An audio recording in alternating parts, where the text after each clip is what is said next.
Bien, mis hermanos, pues Shabbat Shalom otra vez.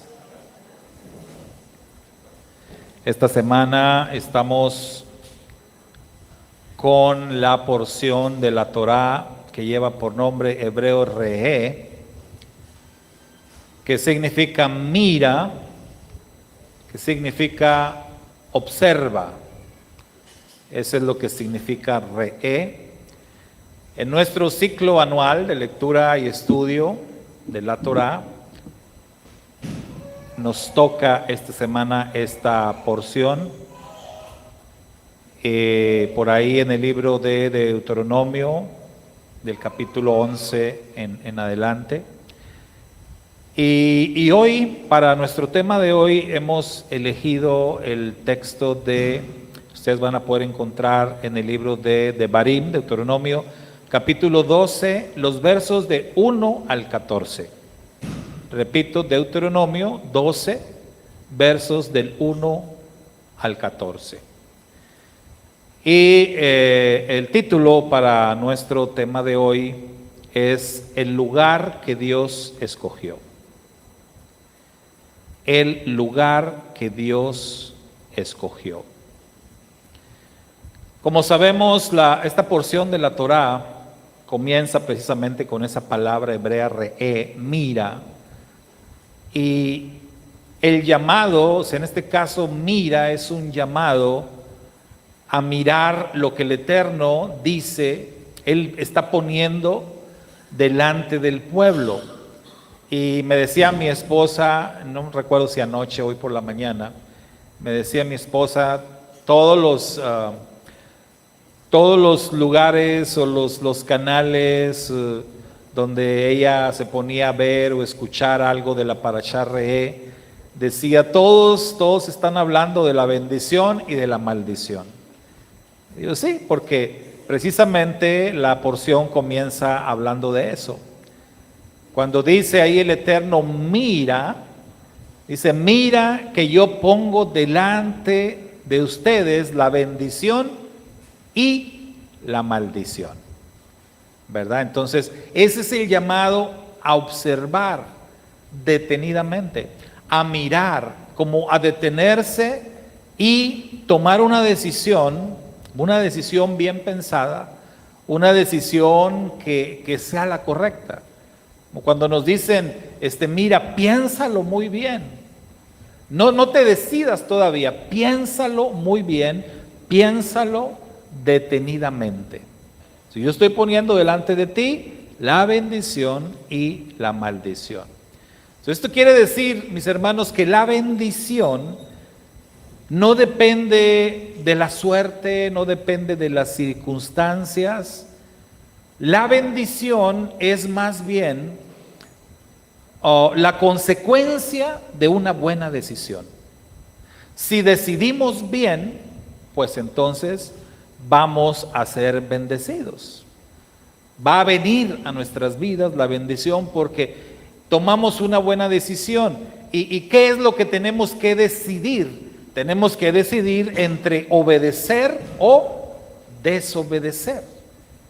Ese es el énfasis que encontramos al inicio de nuestra porción. Entonces, cuando la Torá nos dice, decide por la vida o escoge la vida, es sinónimo de escoge la obediencia. Siempre que nosotros escojamos obedecer, vamos a estar escogiendo la vida, vamos a estar escogiendo la bendición. Inmediatamente después de eso, Moisés explica uno de los aspectos más importantes de esa obediencia. Ok, escojo obedecer. ¿Qué es lo que tengo que hacer? ¿Qué es lo que se me ordena que debo de hacer? Y lo primero que Moisés le dice al pueblo de Israel, las primeras instrucciones acerca de esto, para que seas bendecido, si ya elegiste la vida, si ya elegiste la obediencia, esto es lo primero que tienes que hacer. El tema que aborda Moisés de parte del Eterno tiene que ver con la adoración. Así, tiene que ver con la adoración. Y esa adoración, el énfasis en nuestra porción es que esa adoración se debería de llevar a cabo en el lugar que Dios escogiera. Eso, mis hermanos, era un principio bastante revolucionario en la época del pueblo de Israel, en la época de Moisés, ya que si nos ponemos nosotros a revisar, observar la historia en ese momento, cada pueblo de Canaán, cada una de las naciones que habitaba ahí en la tierra prometida, antes de que Israel entrara a conquistarla, ellos adoraban a sus dioses en cualquier monte, en cualquier bosque, en cualquier lugar. Pero el pueblo de Israel recibe las instrucciones y tenía que aprender que el Dios uno y único, que el Dios verdadero, que el Dios de Abraham, de Isaac y de Jacob, Él determinaba dónde ser adorado y cómo ser adorado. Y eso ya marca una diferencia bien grande. ¿Por qué? Bueno, pues porque los dioses o ídolos paganos han sido un invento del hombre. El hombre que creó sus ídolos, sus dioses, el mismo hombre ha decidido cómo y dónde adorar a sus ídolos. Pero el Dios verdadero, Él decide dónde y cómo es que se le debe de adorar. Entonces, ahí es que nos enfocamos en este tema, el lugar que Dios escogió o el lugar que Dios eligió. La pregunta que nos vamos a hacer o que quiero que dejemos bien presente ahorita en nuestras mentes es: ¿dónde desea el Eterno habitar hoy? ¿O dónde es que el Eterno habita hoy? En nuestros días, en nuestro tiempo. Y esto tomando en cuenta que la revelación de nuestro Padre Eterno es gradual y es progresiva. Esto no tiene nada que ver con el asunto de que Dios cambie de parecer. Porque algunos lo quieren interpretar de esa manera. A ver, ¿cómo? Entonces Dios cambia de parecer. No, Dios va entregando su revelación de una manera gradual y progresiva. Y es por eso que también decimos que la palabra de Dios, la bendita Torá, se adapta a los tiempos y se adapta a las circunstancias. Las circunstancias han cambiado con el tiempo. Por ejemplo, el pueblo de Israel, cuando estaba en el desierto, en donde ellos adoraban, en el Mishkan, en el santuario, ¿verdad? En el tabernáculo, ahí en el desierto. Pero una vez que entraron y conquistaron la tierra prometida, entonces el Eterno mostró, el Eterno eligió ese lugar del que estamos hablando, que era la santa ciudad de Jerusalén, y posteriormente el rey David tendría la brillante idea de construir un templo, una casa para Dios. El rey Salomón construyó esa casa y esa casa fue edificada en Jerusalén. Entonces Jerusalén y el templo eran el lugar de adoración. Hoy en día no hay templo. Hoy en día Jerusalén está partida por la mitad. Entonces es por eso que nos planteamos la pregunta: ¿dónde es que el Eterno habita hoy en día? Pero vamos a ir primero viendo este primer punto. Dios, el Dios verdadero, el Dios de Israel, rechaza la adoración mezclada. Hay un término moderno que se conoce como sincretismo. ¿Cuántos saben lo que significa sincretismo? ¿Qué es el sincretismo? A ver, ¿quién tiene aquí alguna idea? Mezclar, ¿verdad? Revolver ideas, doctrinas, sí, filosofías, hacer una revoltura, ¿no? Hay muchas personas que a la hora de comer les gusta revolver, ¿no? Así de todo. Y dicen, pues al fin que todo va para el estómago, ¿no? Revuelven lo que sea, ¿sí? Sí.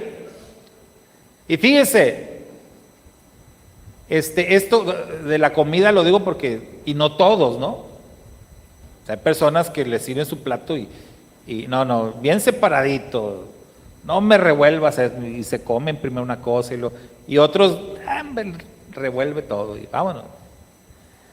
El sincretismo es eso, ¿verdad? Es como revolver, agarrar un poquito de acá, otro más allá, agarras una ideología, una filosofía, etcétera, y lo mezclas.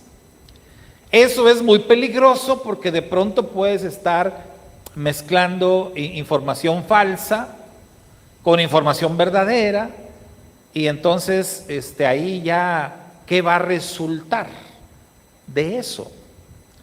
Si tú a la verdad le pones un poquito de mentira, ¿qué pasa con esa verdad? Ya no es verdad. Ya no es verdad, la verdad se contamina, ¿sí? Es como cuando decimos, a ver, hablando de comida, ¿verdad? Voy a preparar un pastel. Usted sabe que al pastel para preparar se le ponen huevos, ¿verdad? Entonces, no sé, 6 huevos, 8 huevos, no sé. Entonces, vas a suponer que le vas a poner 6 huevos a tu pastel. Tienes la harina, empiezas a quebrar tus huevos, van a ser 6, quinto, y el sexto, salió podrido, el sexto. Y tú dices, pero nada más es uno, no pasa nada, vamos a revolverlo.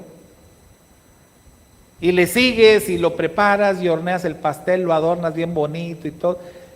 ¿Qué va a pasar con ese pastel? Cuando la persona lo pruebe, el pastel va a saber horrible.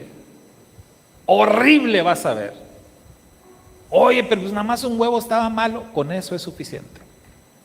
Con uno que esté malo, también hay otro dicho, ¿verdad? Que una manzana podrida pudre a las demás. Tú puedes tener ahí 50 manzanas, todas muy bonitas, le pones una podrida ahí y se van a podrir todas. Esa podredumbre se multiplica, se va recorriendo.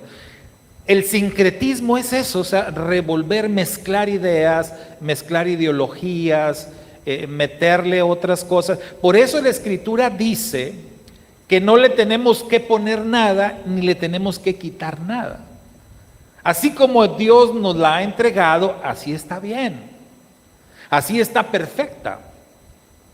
Pero muchas personas pues le quieren poner, ¿verdad?, de su cosecha. En el tema de la adoración, Dios rechaza la adoración mezclada. Si tú quieres ponerle de tus ideas a la adoración, no va a funcionar.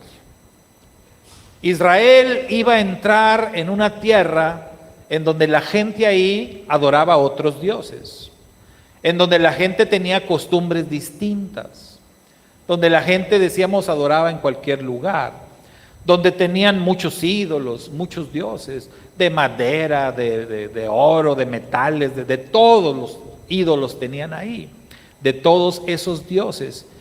Entonces el pueblo se tenía que concentrar en la adoración que el Eterno demandaba de ellos. Y por eso es que el Eterno les dice, cuando entres en la tierra prometida, deshazte de todo los ídolos, deshazte de toda la ideología, deshazte absolutamente de todo.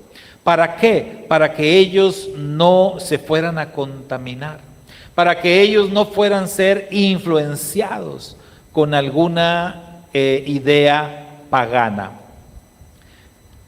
para que no fuera a pasar que en algún momento ellos fueran a querer mezclar algo que escucharon, que aprendieron por ahí, que alguien les comentó, algo que vieron y les pareció buena idea, y luego lo mezclaran con la adoración al Dios verdadero.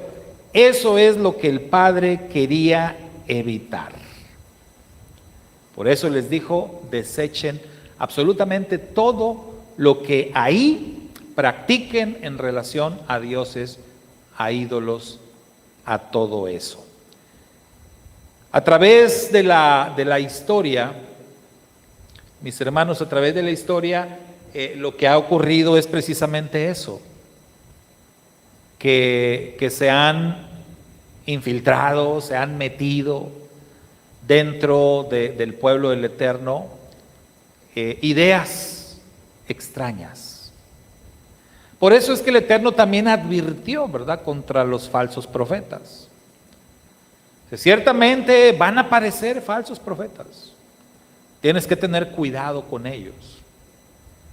Entonces lo veíamos anoche en una de las preguntas.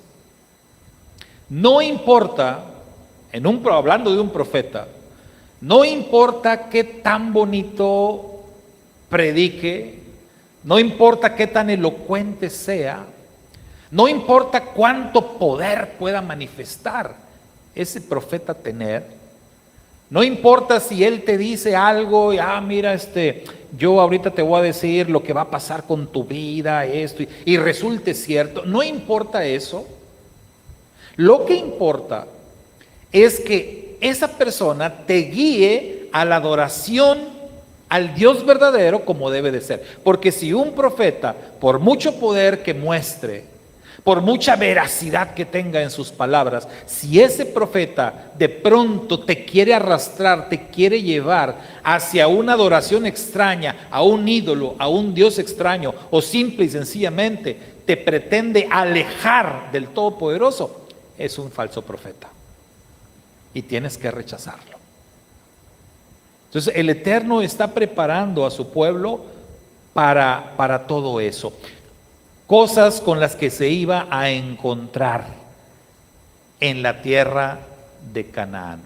Y decíamos, a través de la historia se han filtrado, ¿verdad? Se han filtrado doctrinas, se han filtrado prácticas, se han filtrado muchas cosas. Nuestro Santo Maestro Yeshua lo dijo de esta manera, con una parábola. Él enseñó, recuerdan la parábola del trigo y la cizaña. Él dijo que el Señor sembró trigo en su campo. Un hombre tenía un campo y agarró y sembró trigo en el campo.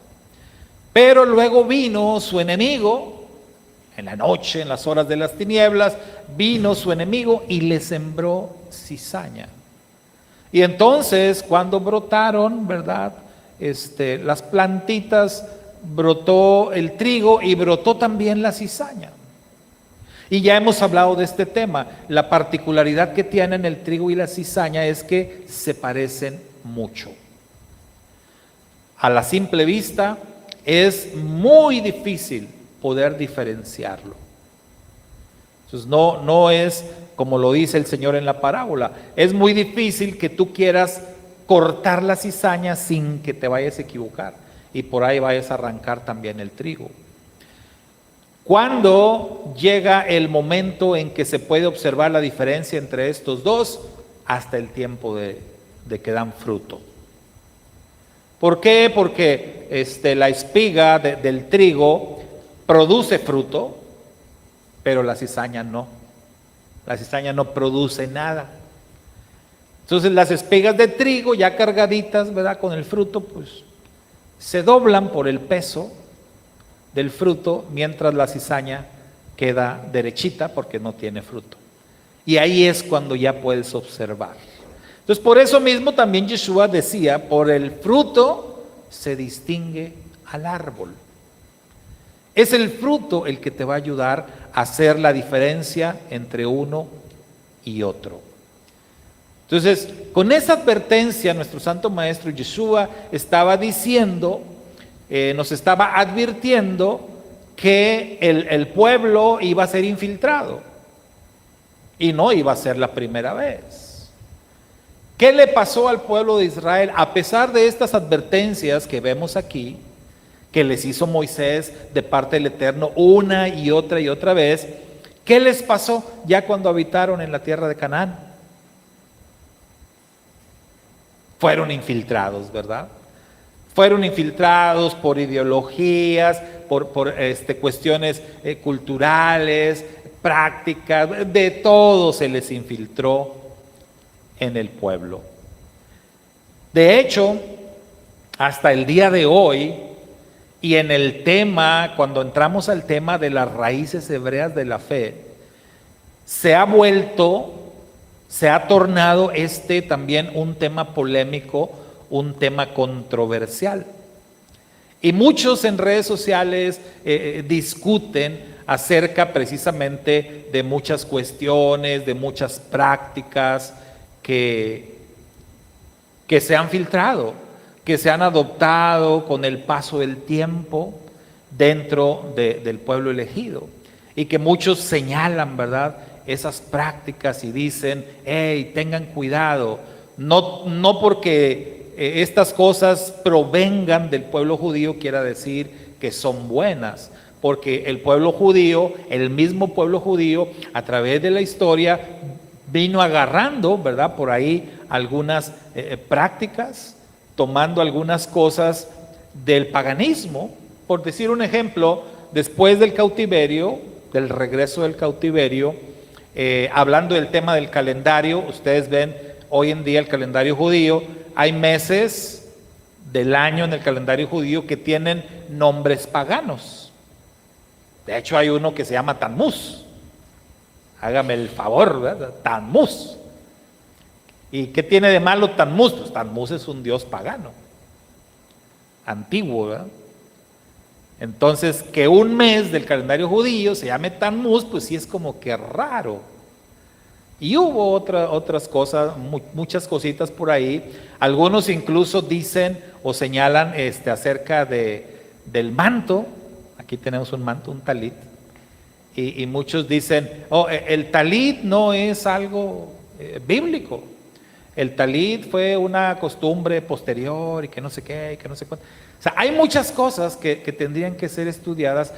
Ahora, no todas las costumbres o tradiciones deben de ser satanizadas. Porque muchos dicen, no, eso deséchalo porque eso no es bíblico, todo tiene que ser bíblico. Ahí entramos pues en alguna controversia, ¿verdad? Porque imagínense si todo tiene que ser bíblico, sí nos metemos en problemas también. Porque pues estamos en el mundo. Decía un maestro en el seminario, nos decía, si nos vamos a poner así de celosos o así de radicales, entonces tendríamos que decir, lo que no es de Dios es del diablo. Sería lo mismo, ¿verdad? Todo tiene que ser bíblico, pues es lo mismo. Lo que no es de Dios es del diablo, y entonces pues va a haber muchas cosas que tendríamos que decir que son del diablo. Pero no se puede definir las cosas por ese pensamiento. Entonces, lo que sí es que el Eterno advierte principalmente contra aquellas cosas que te vayan a arrastrar hacia la idolatría, hacia una adoración extraña, hacia un fuego extraño, hacia eso es hacia lo que Dios está advirtiendo. Entonces, de alguna manera, el Eterno quería preparar a su pueblo, y para eso es que el Eterno determina un lugar, el lugar que Él escogió. Porque estarán de acuerdo que es más sencillo si tú vas a, digamos, a entrenar, vas a preparar a un grupo de personas, pues es más fácil que los entrenes o los capacites reuniéndolos a todos, teniéndolos a todos de manera presencial en un lugar,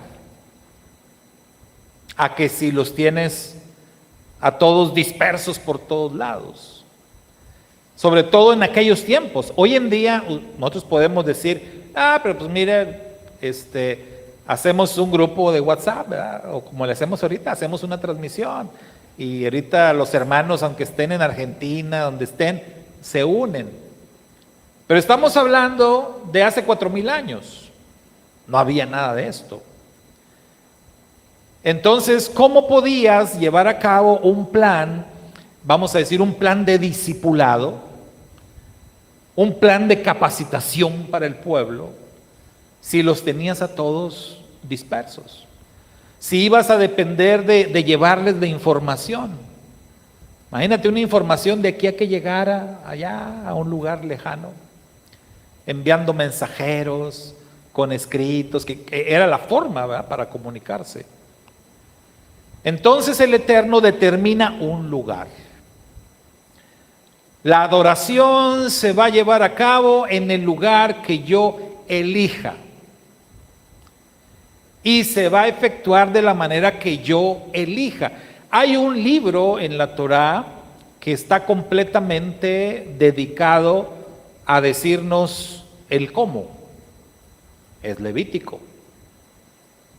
Ese libro de Levítico que a mucha gente no le gusta leer, pero que es sumamente importante porque Levítico precisamente contiene la mayor cantidad de instrucciones, la mayor cantidad de leyes. Levítico nos dice prácticamente cómo es que Dios quiere ser reconocido, cómo es que Dios quiere ser adorado, y cuando yo falle, cómo me voy a reconciliar con Dios, según Él me lo ha dicho. Porque estarán de acuerdo, hermanos, que cuando alguien se enoja contigo, puede ser tu esposa, tu esposo, tu hermano, algún amigo, y se enoja contigo y digamos tú quieres buscar la reconciliación, tú quieres arreglar las cosas, pero la falta que cometiste o el enojo que le provocaste a esa persona no se puede solucionar tan fácil. O sea, no es cuestión nada más de, perdóname, lo siento, no lo vuelvo a hacer. ¿Están de acuerdo que a veces no es suficiente con eso? ¿O sí? O sea, depende de lo que haya pasado. A veces vas a necesitar más que una disculpa de palabras. A veces vas a necesitar dar algo, un regalito. ¿Se acuerdan de Jacob? Cuando le dicen, ahí viene Esaú, tu hermano, y sabía que había que él. La última vez que él vio a su hermano Esaú le dijo, deja nada más que se mueran mis papás y te voy a matar. Así de grave estaba la cosa. Nada más deja que se mueran mis papás y te voy a matar. Y Jacob salió huyendo. Pasaron muchos años, él regresa y le dicen, ahí viene Esaú, tu hermano. Pues, ¿qué vas a pensar? Pues viene a cumplir la amenaza, ¿verdad? Hace 20 años me amenazó, no se le ha olvidado, viene a matarme. ¿Qué hace?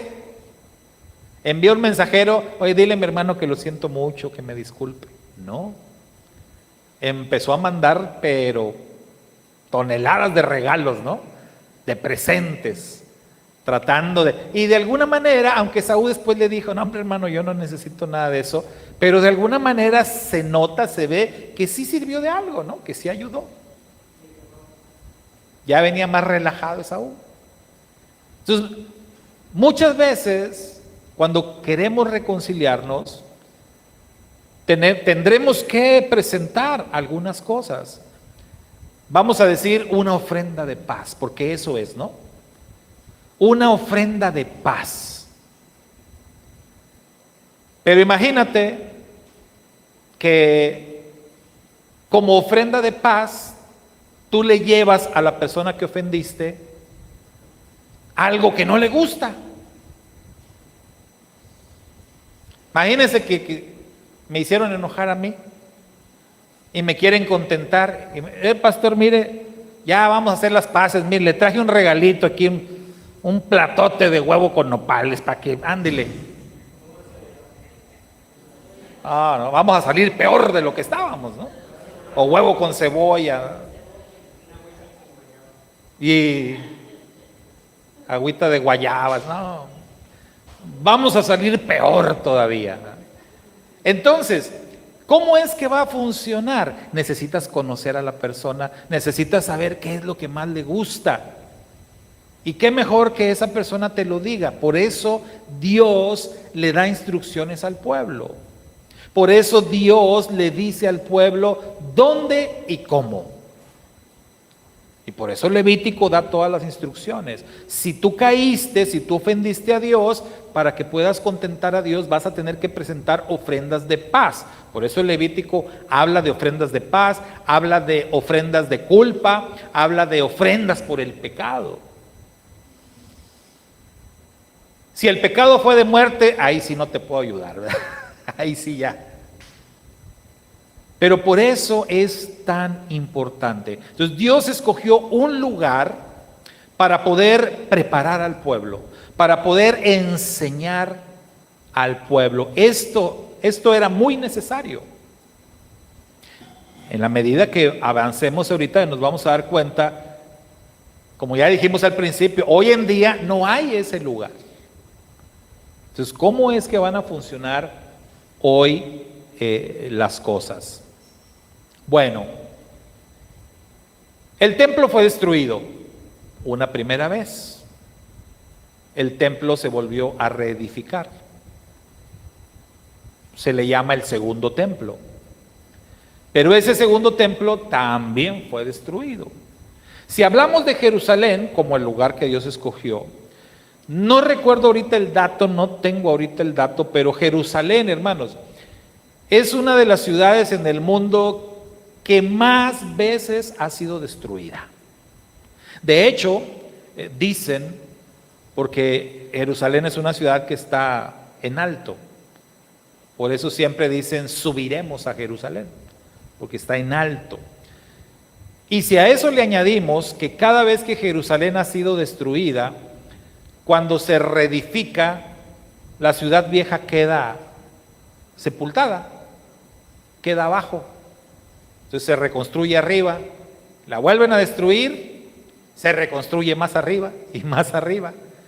Entonces dicen los arqueólogos, los que saben de esto, que la vieja Jerusalén pues está por ahí abajo, sepultada. De hecho, los arqueólogos cuando andan por allá, por eso hacen excavaciones, ¿verdad?, profundas, porque las ruinas de la Jerusalén, vamos a hablar de la Jerusalén de los años del rey David. No, hombre, pues esa, quién sabe cuántos metros para abajo estarán los vestigios de aquella Jerusalén. Entonces, si hablamos de Jerusalén como el lugar que Dios escogió, bueno, pues sí, geográficamente ahí está Jerusalén. Pero como usted sabe, está dividida por el muro de los lamentos. Tienes a Palestina del otro lado, lo que se conoce como Palestina, y tienes Jerusalén, la que domina el pueblo judío hoy en día. Pero aparte, como ya dijimos, la auténtica o la original Jerusalén está sepultada, está allá muy abajo. Entonces, no tenemos ese lugar que Dios escogió, no lo tenemos realmente hoy en día. Yeshua, nuestro Santo Maestro, vino a la tierra en ese contexto muy cerca a la destrucción del segundo templo y a la caída de Jerusalén. Como ustedes saben, cuando Yeshua es apresado y es llevado hacia el martirio y hacia la muerte, y cuando aquellas mujeres que lo acompañaban se iban lamentando, iban llorando, Yeshua les dijo: no lloren por mí, lloren por sus hijos, ¿verdad?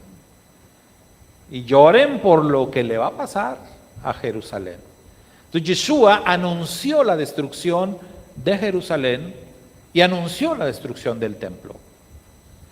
Yeshua fue martirizado y crucificado aproximadamente en el año 30 y algo de la era común.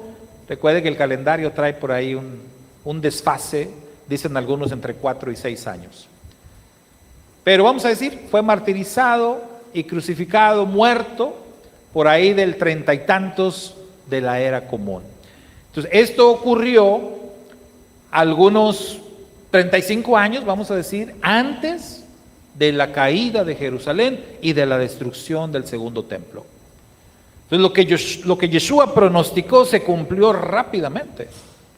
O sea, no pasaron muchos años cuando ya no había Jerusalén y ya no había templo. Entonces, ¿qué iba a pasar con este asunto?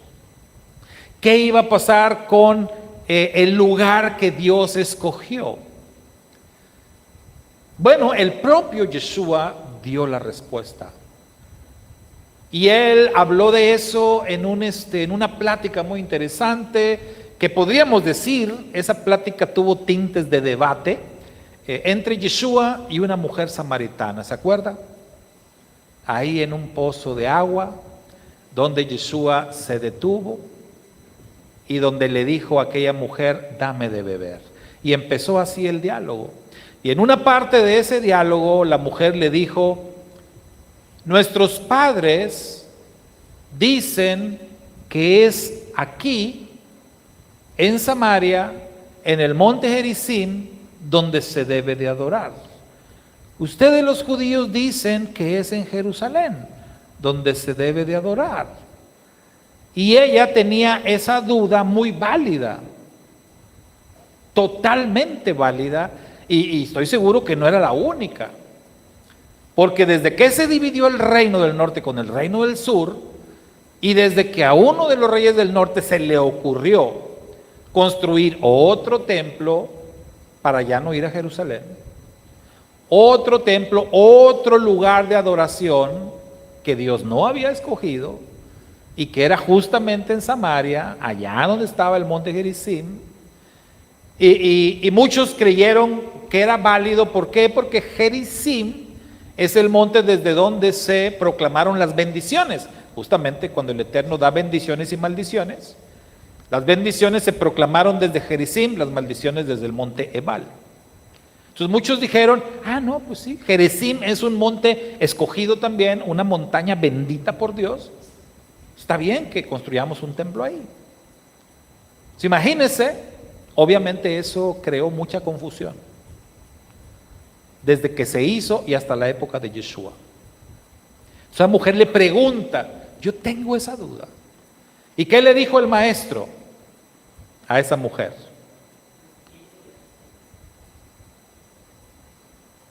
Ahora viene y ahora es, donde ni aquí ni allá. La hora viene cuando los verdaderos adoradores de mi Padre le van a adorar en espíritu y en verdad. Ya no va a ser ni aquí ni allá. Y fíjese qué lindo nuestro Santo Maestro, ¿no? Digo, qué lindo porque no le dijo, pues aquí nunca has ido, ¿qué te pasa? Que le pudo haber dicho, ¿no? Es que tienes mujer tú, ¿cómo? Aquí nunca has ido lugar, Gerizim no. No, el Señor, eso es una lección, hermano, bien grande, que muchos tenemos que aprender. Para no andar de criticones, ¿verdad? Para no andar descalificando, tú y que esto y que lo otro. Para no andarnos peleando. No, el Señor no dijo nada. Ella creía que ahí está bien. ¿Qué caso tiene discutir si el Señor dice, mira, ya no va a ser ni aquí ni allá? Ya ni te preocupes por eso.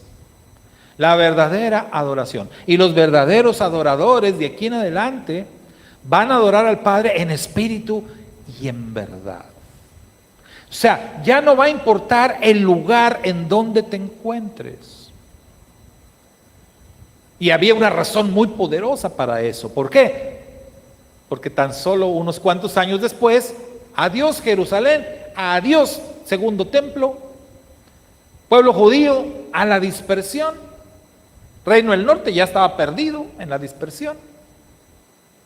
Entonces, la adoración tiene un cambio. Y recuerde lo que le dije al principio. El Eterno nos da su revelación de manera gradual y progresiva. Él nos va preparando. Y su palabra se va adaptando a los tiempos y a las circunstancias. El pueblo tenía que ser preparado. El pueblo fue preparado para recibir al Mashiach. No todos estuvieron preparados, pero hubo un remanente que sí. Y ese remanente ha prevalecido hasta nuestros días. Entonces, de igual manera, ese remanente ya estaba preparado para sobrevivir sin Jerusalén y sin templo.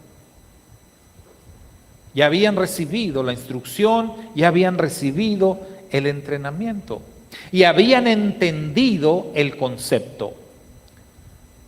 Nuestro santo maestro Yeshua dijo acerca del templo, estando él ahí en el templo, estando él en Jerusalén, Yeshua dijo: he aquí que está presente uno que es más grande que el templo. ¿Y de quién estaba hablando? De él mismo. Yeshua mismo dijo: yo soy el templo. Porque él es el verdadero templo. ¿Cuál es la idea del templo? Un lugar donde la presencia de Dios pudiera habitar. Lo que había en la mente, en la cabeza del rey David, cuando quiso construir el templo fue: quiero construirle, quiero hacerle a mi Dios una casa digna de él. El Eterno dijo: está bien. Otra vez, ¿verdad? Porque nuestro Dios es un Dios lindo, es un Dios bueno, es un Dios que nos da palmaditas a veces y dice: ay, mi hijo, pobrecito mi hijo, ¿verdad? Pero ándale, está bien. Hazme la casa, pues, ¿no? No sabes de qué estás hablando, pero ándale, pues, hazme la casita. Y se construyó el templo. Entonces la idea era una casa digna donde la presencia de Dios habite. Pero a través del profeta, ¿qué nos dice la palabra de Dios? Que el Eterno no habita en moradas o en casas hechas por hombres. Incluso en la dedicación del templo es revelado que los cielos de los cielos no te pueden contener. Como un palacio, si usted quiere, o una casa enorme construida por hombres, ¿cómo va a poder contener la presencia del Altísimo? Cuando fue la inauguración del templo y estaban todos ahí, el rey Salomón, los sacerdotes, los levitas, todo mundo ahí para la solemne inauguración del templo, realizar los sacrificios y todo esto, la presencia del Eterno descendió en el lugar. ¿Y qué pasó, hermano? Digo, la presencia simbólica, a través de un humo denso. Cuando la Escritura dice un humo denso, es como que lo puedes palpar. Y esto es increíble porque el humo, pues es humo. ¿Cuándo han tocado el humo? O una niebla, por muy densa que esté y que no te deje ver, pues le haces así y no la puedes tocar, ¿no?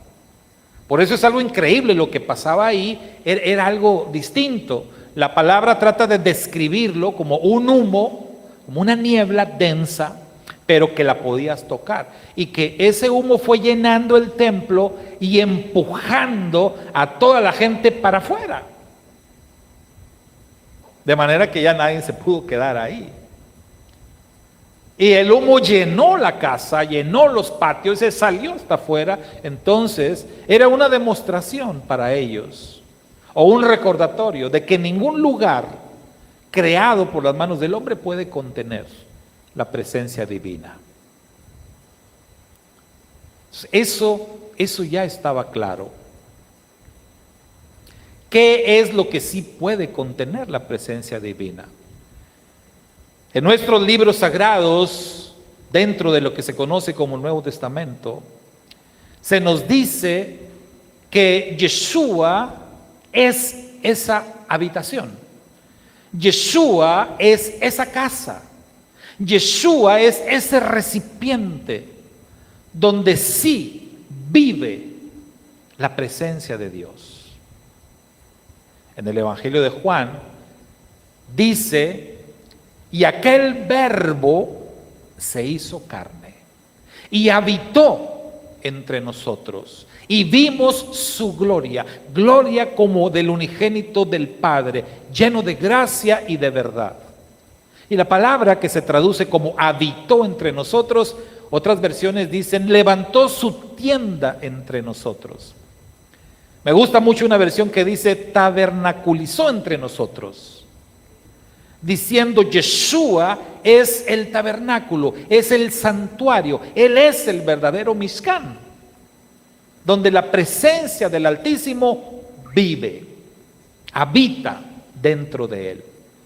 El Rab Shaul recibe una revelación todavía mucho más grande y él escribe, en Él, en Yeshua, habita de una manera corporal toda la plenitud de la deidad. Él es el templo, en Él vive, en Él habita el Eterno, el Todopoderoso. Entonces, Yeshua es el templo. Yeshua es la luz. Yeshua es la vida. Yeshua es muchas cosas. Y Yeshua a sus discípulos nos transfirió de su esencia. Por ejemplo, Él dijo, yo soy la luz, y después le dijo a sus discípulos, ustedes son la luz. Ustedes son la luz porque ustedes van a ir en mi nombre. Entonces, ustedes son la luz. Si aplicamos esto, y está reforzado con otros textos del Nuevo Testamento, Yeshua es el templo, pero Yeshua regresó al cielo y está a la diestra del Padre, dice la Escritura. Entonces, ¿dónde quedó la presencia? Dijo Yeshua, yo enviaré la promesa del Padre, el Espíritu de vida. Y dijo Yeshua, mi Padre y yo vendremos y haremos morada, habitaremos, viviremos dentro de. Si la presencia divina habita dentro del creyente, el Nuevo Testamento declara que entonces el creyente se convierte ¿en qué? En el templo, en el lugar que Dios escogió. El lugar que Dios escogió entonces, hoy hermanos, en nuestros días, somos nosotros. No hay Jerusalén, no hay templo, no hay sacerdocio, pero lo que sí hay, somos nosotros. Los representantes, los creyentes, los embajadores, los recipientes, si usted quiere, en donde habita la presencia divina y a través de los cuales el Eterno recibirá adoración, recibirá honor, recibirá gloria. Es a través de nosotros. Somos los recipientes. Y hoy en día estamos en todo lugar, en todas partes. Las personas pueden tener acceso a Dios a través de los creyentes. Hoy en día, para que usted se dé cuenta lo importante que somos y lo importante que es que ejerzamos la fe de manera correcta, porque nosotros somos ese vehículo, nosotros somos ese medio. Nosotros somos las personas a través de las cuales el mundo va a conocer a Dios y se va a acercar a Dios y va a adorar a Dios a través de nosotros. Así de importante es la encomienda que hemos recibido de parte de nuestro. Ya no hay ese templo, ya no hay Jerusalén.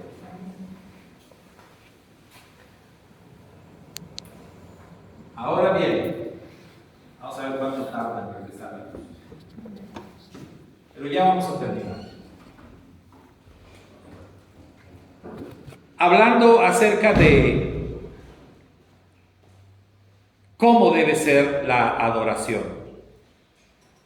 El Eterno tiene un lugar, ese lugar somos nosotros, pero hablando un poquito de el cómo, en nuestra porción Re nos dice que la adoración va a producir alegría.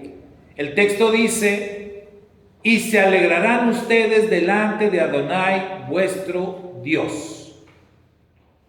O sea, la adoración tiene que ser hecha con gozo, tiene que ser hecha con alegría. Hay un salmo que dice: yo me alegré con los que me decían, a la casa de Adonai iremos.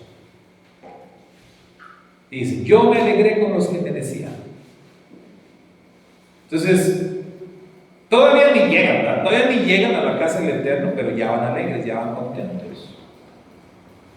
Recuerdo cuando Karen nos compartió aquellas clases de salmos, y cuando estudiamos aquel grupo de salmos conocidos como salmos de ascensión, esos salmos que se cantaban cuando el pueblo iba subiendo a Jerusalén a las fiestas.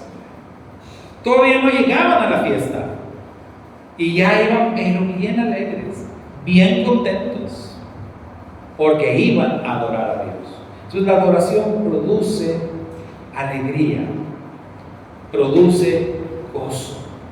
Como instrumentos nosotros, como recipientes de parte del Eterno, como esos vehículos o como esos representantes en donde las personas tienen que conocer a través de nosotros o tienen que acercarse a través de nosotros hacia la verdadera adoración, está o se da por entendido que nosotros tenemos que reflejar ese gozo, tenemos que reflejar también esa alegría. El salmista dice otra vez: yo me alegré con los que me decían. ¿Por qué se alegra? Si nos ponemos a pensar, ¿por qué se alegra? O sea, hay algo que se contagia. Entonces, la manera que tú digas las cosas, esa forma en que tú digas las cosas, va a tener un impacto, o positivo o negativo. ¿Por qué un falso profeta puede tener mucho éxito? Porque si el falso profeta está diciendo sus falsas doctrinas o sus mentiras o lo que usted quiera, si las está diciendo como si fueran verdad, si él se las cree y si él las dice con bastante convencimiento y con alegría y todo, pues va a convencer. Yo no quería decir nombres. Pero si tú tienes la verdad, si tú conoces la verdad de Dios, pero la compartes todo inseguro, todo triste, ándale, hermano, te invito a que adoremos a Dios, todo triste, así sin ganas, pues no te van a creer. Entonces es muy importante también lo que podemos transmitir. Si yo me alegré con los que me decían, es porque los que me lo están diciendo me están transmitiendo esa alegría o ese gozo, me contagia, pues. Entonces se trata de contagiar. Y la Torah dice que la adoración produce alegría, y es un mandato: y se alegrarán ustedes ante la presencia de Adonai. El Eterno no nos quiere tristes, ¿no?, cuando se trata de adorar. Otra cosa que dice nuestra porción es: no haréis, dijo Moisés, no haréis como todo lo que hacemos nosotros aquí ahora, cada uno lo que bien le parece. No, sino que tendremos que hacer las cosas como Dios quiere que las hagamos.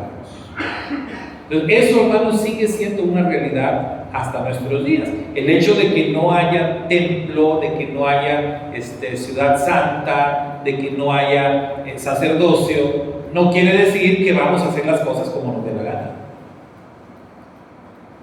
Tenemos que hacer las cosas o seguir haciendo las cosas de acuerdo a lo establecido por el Eterno. ¿Cómo aplicamos esto? Bueno, el Rav Shaul dice una verdad tremenda. Cada uno esté convencido en su propia mente. Cada uno esté convencido en su propia mente. Así es como lo vas a compartir. Concluimos entonces que el lugar de la habitación del Eterno hoy en día está aquí. Somos nosotros. Pedro lo dice de una manera que a mí me gusta mucho. Pedro nos llama piedras vivas a cada creyente. Tú eres una piedra viva. Entonces dice Pedro que cuando nos juntamos las piedras vivas, entonces se forma un altar de adoración. Cuando estamos todos reunidos, cuando estamos dispersos, seguimos siendo piedras vivas. Allá donde estamos, en nuestras casas, en nuestros trabajos, donde quiera que estemos, somos piedras vivas y seguimos transmitiendo ese mensaje de vida. Pero cuando nos reunimos, cuando nos juntamos las piedras vivas, ese poder, esa fuerza, esa presencia, obviamente se vuelve mucho más fuerte y experimentamos una bendición mayor al estar reunidos en el nombre del Señor. No importa el lugar, lo que importa es dónde estamos reunidos.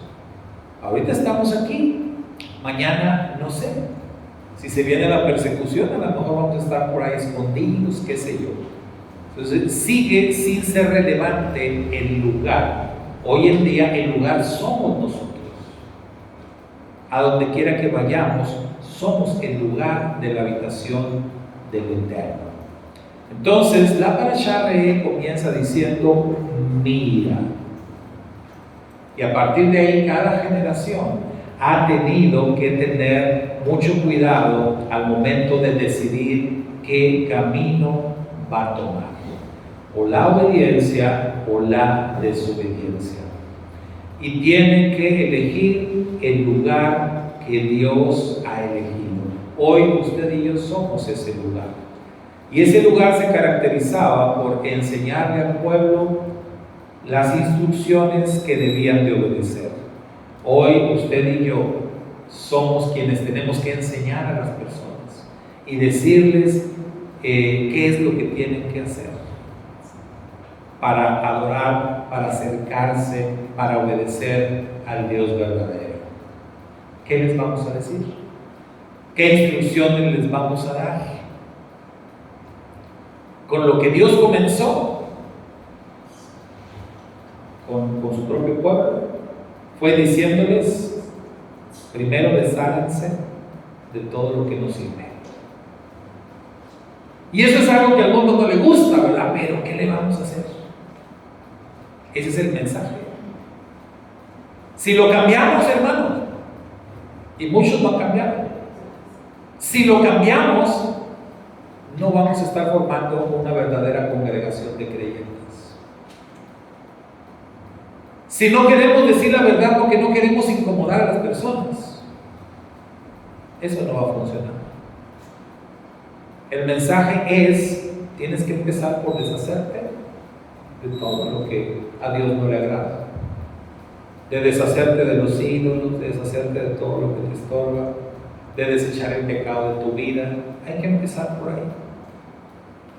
Si no, esto no va a funcionar. ¿Estoy adorando a Dios conforme a su voluntad? Es una pregunta para todos nosotros. ¿O conforme a mis preferencias? ¿Lo estoy adorando como a Él le gusta o como a mí me gusta? Es mi vida, es mi testimonio, un lugar donde el nombre de Dios realmente puede habitar y ser reflejado hacia las personas, porque ese es el llamado de la Parashá Re'eh. Shabbat Shalom, mis hermanos. Shabbat Shalom, y seamos ese lugar, seamos ese templo.